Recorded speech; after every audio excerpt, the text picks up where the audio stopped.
And that's what happened. And today we're here, believe it or not, after that, to report a settlement in this case. A settlement in this case, which, I'll be honest, I'm not sure I always, I had some cold feet going into the case, which is not for today's purposes, but here we are. But even, but we, during the odyssey that this case has been in, we established what was clearly true, which is that PLCAA is a barrier, but PLCAA is not bulletproof. The immunity protecting the gun industry is not bulletproof. And if anything comes out of this case, and the families pray and hope that it will, it's to have what happened to them happen to other people is just too shattering. But if anything that will do that, I think it's that it has shattered that perception. And the gun industry, we hope the gun industry takes this under advisement. We hope they realize that they have skin into the game. Instead of blaming literally everybody else, school systems for not having security to defend against their weapons, mentally disabled people like Dylan Hockley, and law enforcement that doesn't do a good enough job protecting us from their products, and basically literally everybody else. We are just, the ask here is very humble. What can you do? What can you do? How can you help? How can you help fix this? Everybody else is trying. There was hundreds of millions of dollars, if not billions of dollars, invested in school security. The schools are trying. It's time to stop, saddling everything on mentally ill people as if there's one mentally ill person and that's the same as every other mentally ill person. And stigmatizing things like autism. You don't have to do much. Just don't target the audience. Don't do that marketing. That's the first step. That's easy. That's what a friend of mine would say, sleeves off the vest. It's such low-hanging, and it's not a new law. You're in charge of that. Do it. Do it tomorrow. And tell us about it. The families would be so heartened to hear that. That's a first step, but not a last. And insurance companies, it's time for you to start treating gun industry like you treat me every time I get a speeding ticket. You're all over me. You raise my rates. You send me to class. That doesn't happen, but theoretically. Where's the oversight? Have you ever heard of an insurance company standing behind an insured that has no care whatsoever for the risk they're creating? And not only that increases the risk of things going bad? Where's the oversight? This can be done. This can be done. This is not the end of times for the gun industry. The gun industry will always be part of our culture. It will always be there. Take the lessons of old Remington. Know your people. Treat them well. One thing I forgot to mention is that, among other things, they just summarily fire people, closed up shop. Know one guy who we met, 30 years on the job at Remington, Tuesday, just a regular day, take your stuff, you're out. The settlement that, as I understand it, has not been reported. As many of you may know, Remington, during the pendency of this litigation, went essentially bankrupt not once, but twice. That's what happened after Cerberus got involved. A 200-year company in pretty short order, 2 bankruptcies. And we had nothing to do with that, which also tells you that maybe all this effort maybe there's a downside, maybe it doesn't make sense. They did it to themselves. And because they were bankrupt, we were limited in the amount of damages that could be recovered. But this case was never about damages from the point of view. Damages is typically is what lawyers refer to. That's how they call money, compensation. But this case was never about damages in the sense of compensation. It was about damages in the sense of forcing change. It was about damages in the sense of realizing the goals of these families to do whatever they can to help prevent the next Sandy Hook. And if there's any message that you get after learning about all this is they don't care about it's money that gets their attention. It's money that gets any industry's attention, especially this industry that is so not used to parting with it, and especially those who underwrite the industry, like the insurance companies.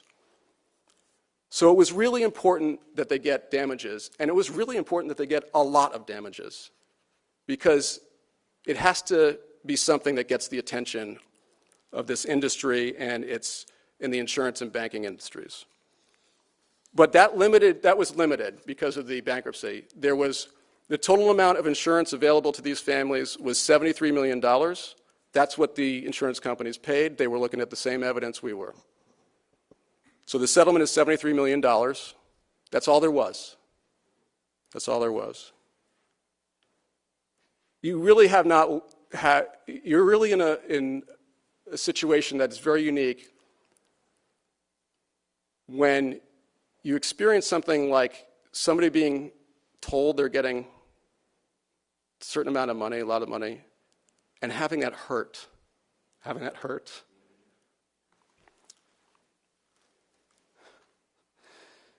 These families, they would pay everything, they'd give it all back just for 1 minute.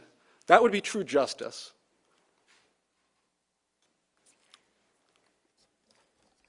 But the other thing I just have to mention is that they would have told these insurance companies to pound sand if it was just them offering the money and trying to move on. From the beginning, it was not about money. It was about finding out, getting answers, learning about these decisions. And the linchpin of this settlement is that it allows these families the rights to share the information as to what they learned with the public. And so much is happening so quickly. You can imagine there are hundreds of thousands of documents. I would say stay tuned, but I mean, that's not what today is about.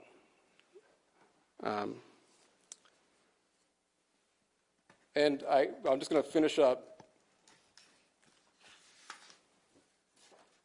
It's really rare to do something as a lawyer and a law firm.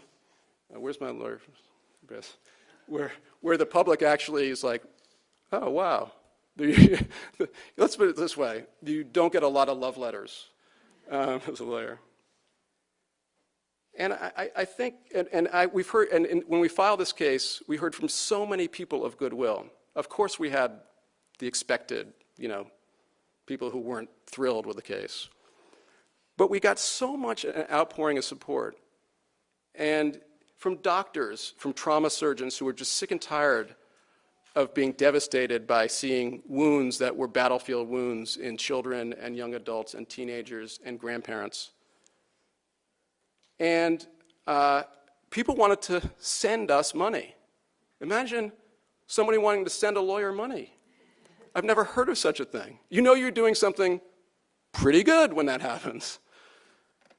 And I just want to read a letter I got to you from somebody named Abigail from Minnesota. Abigail wrote,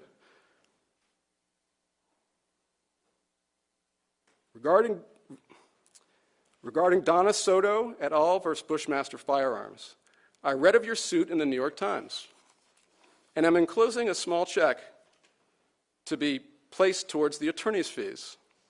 Thank you for taking this on. If we don't tilt at windmills, we will never topple them. This is important work, and the community of Newtown are not forgotten. And she sent a check for $25, which I actually haven't cashed, but if anybody has and I may have just lost, but here it is. You don't have to see it, just take my word for it. There's a check in here for $25. So, this world has a lot more Abigails. There's a lot of Abigails out there. You may not hear from them, but they're out there. So now I'll turn it over to the families. Finally, okay, it's time to bring it to an end.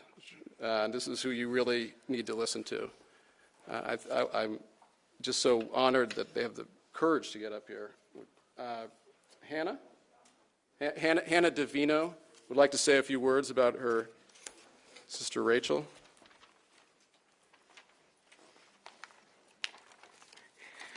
Rachel was one of a kind. She always stood up for what was right.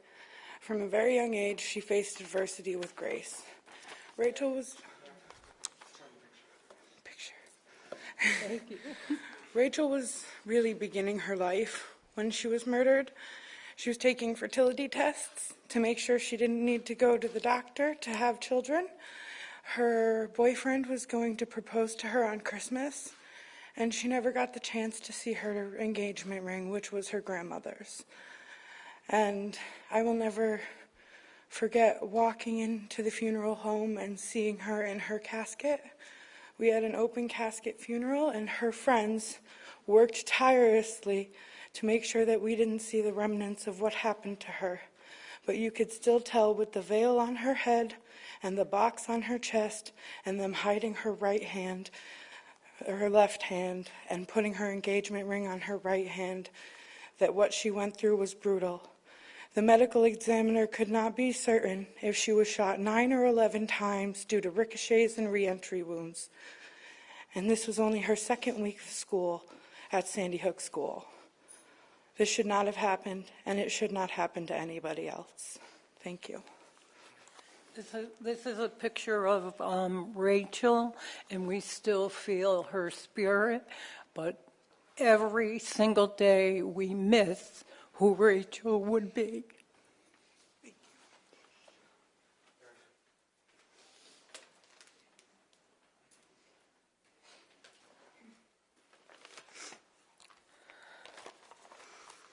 Good morning. I'd like to preface my statement by saying that my heart goes out to the parents of the Parkland victims. They marked a terrible anniversary yesterday, 4 years. I thought December 14th, 2012 would be just an ordinary day in a string of ordinary days. But my little boy, Noah, never came home from school that day. I invite you all to imagine, one moment we had this dazzling, energetic 6-year-old little boy, and the next, all we had left were echoes of the past, photographs of a lost child who will never grow older, calendars marking a horrifying new anniversary, and a lonely grave and pieces of Noah's life now stored in boxes and in his school backpack. Every day is a realization that he should be here, yet he's not. Those of you who have never lost a child don't want to imagine, and those who have know what I mean. What is lost remains lost forever. Today marks an inflection point when our duty of care to our children as a society finally supersedes the bottom line of an industry that made such an atrocity as Sandy Hook possible to begin with. Today is a day of accountability for an industry that has thus far enjoyed operating with immunity and impunity. And for this, I am grateful. Thank you.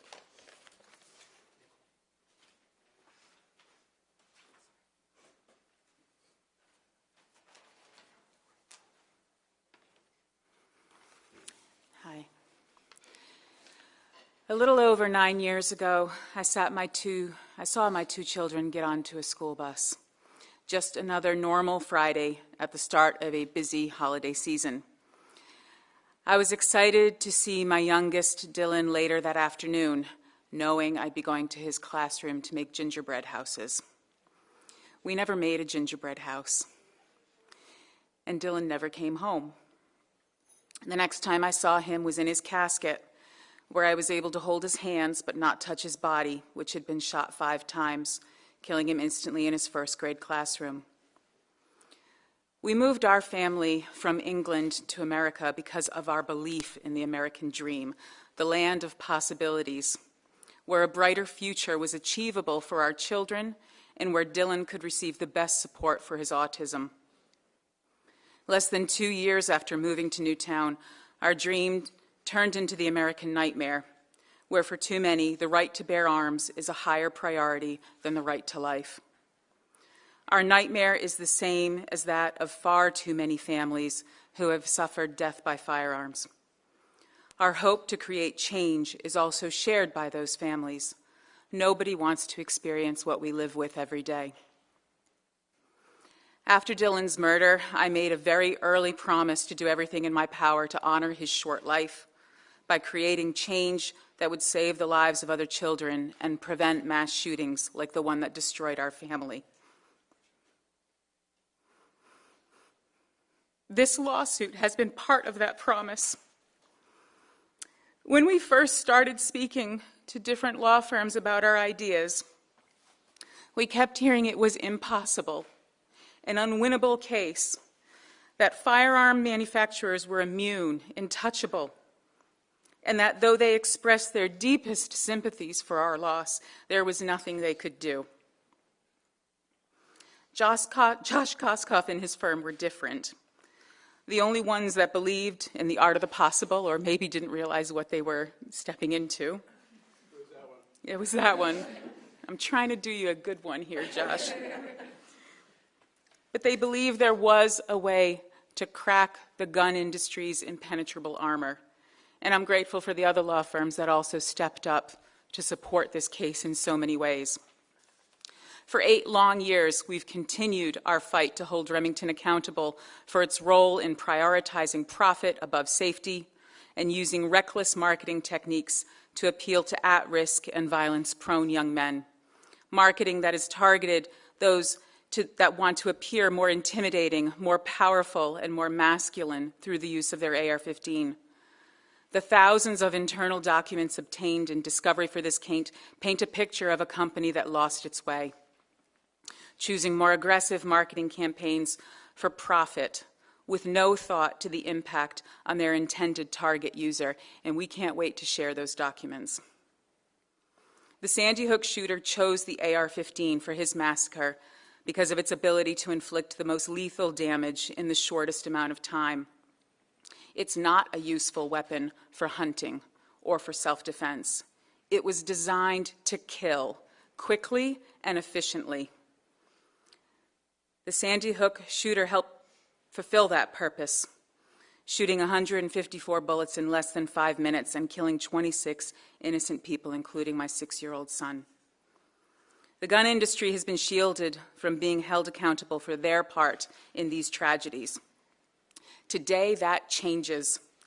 Gun manufacturing will continue. People will still purchase firearms, and I hope they continue to use these weapons safely and responsibly. But this victory, this landmark historic victory, sends a forceful and compelling message to manufacturers and to the insurance and banking industries that support them. This is a high-risk market. It is not profitable, and you will be held accountable. Nothing will bring Dylan back. The closest I get to him now is by kissing his urn every night, telling him I love him and I miss him.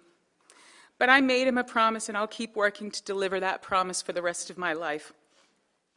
My hope for this lawsuit is that by facing and finally being penalized for the impact of their work, gun companies, along with the insurance and banking industries that enable them, will be forced to make their practices safer than they've ever been, which will save lives and stop more shootings. Thank you.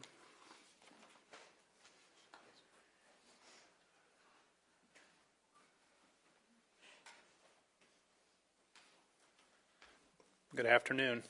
Bill Sherlock. My wife, Mary, was the school psychologist, as we talked about earlier. And after 36 years and 3 days, we hugged and kissed, and I went to work, and that was it. At the beginning of this whole process, I really felt like Don Quixote de la Mancha. We didn't know what to go after or how to go after it, but we knew we needed to concentrate on two distinct areas. One was the marketing campaigns, which we found out and we saw a little bit of today, and we will see more, as to how egregious and amoral they were in their practices. That's one of the main reasons why there's now a crack in the foundation of PLACA, which leads us to the second part of the equation, and that is it's going to cost a lot more money these days if you're a gun manufacturer. The days of easy premiums with no claims is over. And much like, everybody has kids, they all rack up a car every once in a while. What happens? Your premiums go up. They go up even if you have a clean record. I got down to one person and 3 cars, and I was like, how come my insurance rates don't come down? I can't drive 3 cars at one time. And they're like, that's just the way it is.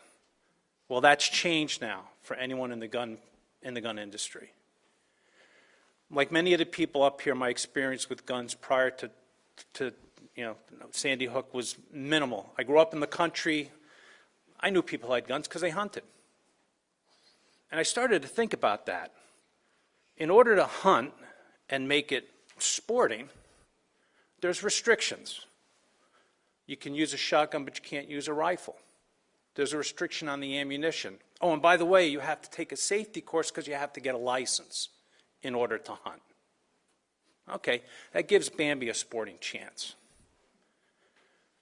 You go in and you buy one of these weapons, and if you're at a federal place, yeah, you have to go through a background check. Some of them can be pretty quick, but for the most part, in many cases, you walk out with the gun. You're all set to go. Well, hold on a second. Here's the ammunition you want for this, and this is the key to this. As opposed to a handgun, the ammunition that goes into one of these killing machines it's lighter, but it travels 3 times as fast as a handgun bullet.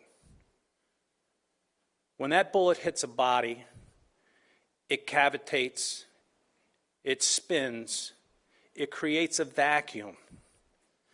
Any organs that are near it explode as a result of that vacuum. It hits the femur, and whereas a regular bullet basically would stop at the femur, this bullet will take out the femur, shatter it, and anything that's close to it. So be advised if you're in this business, and again, we've tilted at windmills here, and I could never tell you I thought I'd see this day.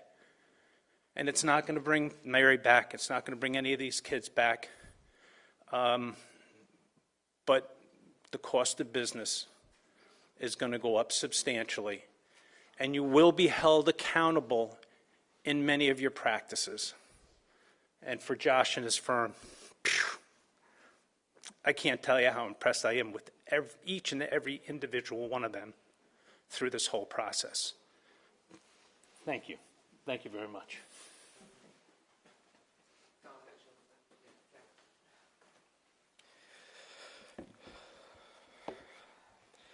Hello, my name is Matthew Soto, and when I was 15, my sister Vicky was murdered in her first grade classroom. We've heard stories that she was a phenomenal first grade teacher who, the morning of December 14th, was getting ready to make gingerbread houses with her first grade students. Many parents were on their way in to help make these gingerbread houses with their children for the holiday spirit. We have spent countless holidays, family parties, birthdays without Vicky, missing Vicky, because of what happened on December 14th. We launched this lawsuit for accountability. We wanted to know just how pervasive the advertisements from these gun manufacturers went, and the things that we found were horrific. The gun manufacturers knew that they were advertising a dangerous product, and they exploited these dangers. Simply put, they prioritized their profits over the safety of Americans.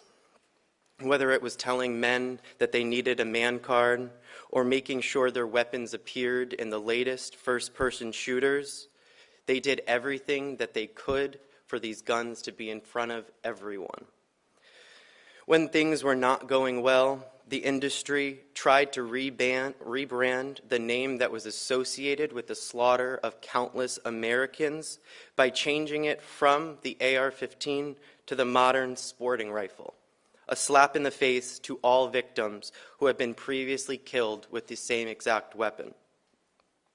Although Vicki is gone, her legacy lives on through the foundation we created in her memory, and through efforts like this that ensure that no family will have to go through what we had to go through.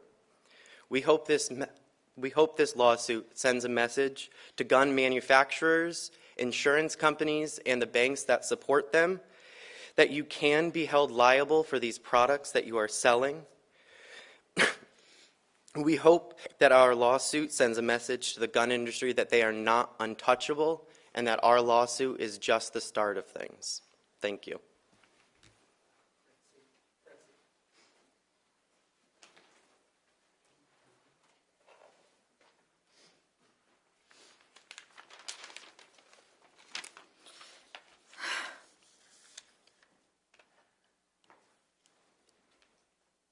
Today's announcement is not about honoring our son Benjamin.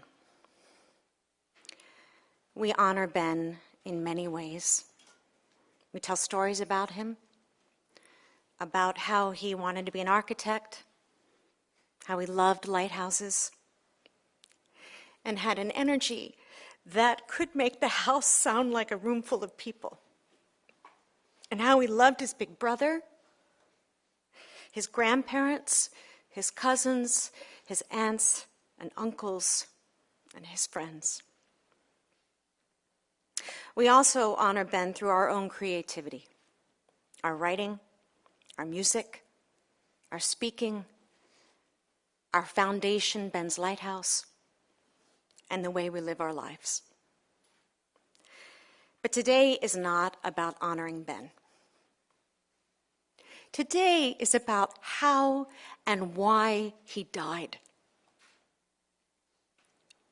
Today is about what is right and what is wrong. Today is about the last 5 minutes of his life, which were tragic, traumatic,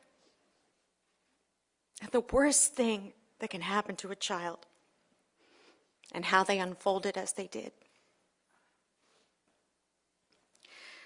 Our legal system has given us some justice today, but as I told Josh Koskoff a few weeks ago, David and I will never have true justice. True justice would be our 15-year-old, healthy, and standing next to us right now. But Benny will never be 15. He will be 6 forever because he is gone forever. Today is about what is right and what is wrong. Thank you.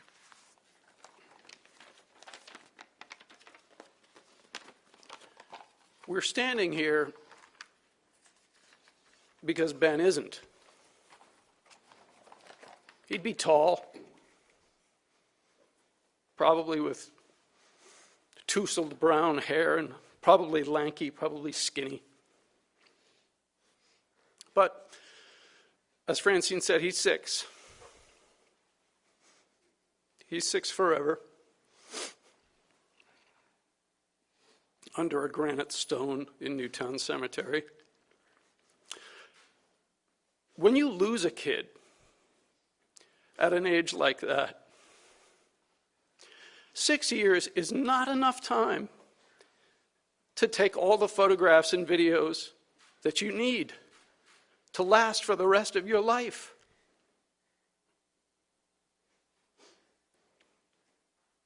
One of the reasons Ben's not here is because some people made a decision, driven by an increased desire for profits and a fear of a shrinking market share, to focus their advertising on young men, to sell them their product. The most intentionally lethal consumer product our species has ever devised. Think about this for a second. Does Honda market their incredibly powerful open-wheel Formula One race cars to young drivers, inexperienced drivers, and tell them that if they buy the product, they'll be able to dominate the public roads and highways? Do they do that? Do the makers of hunting knives and compound bows imply in their advertising to young hunters that they can turn those weapons on other human beings and that buying them and using them will bring them power and glory? No. But that's what the firearms industry did. They behaved irresponsibly to make more money, and their corporate partners turned the other cheek. Today is an example of our system working. An example of the process that, while lengthy, it makes it clear to the manufacturers of these products that if you want to sell them, you must do it in a reasonable and responsible way. And it makes clear to the banks who fund them and the insurance companies that cover them that there will be a steep price for irresponsible behavior. Our son Ben didn't behave irresponsibly on December 14th. He went to school. And now he's gone. And we're here because we want to make sure that another father and another mother don't have to stand here Sunday. Thank you.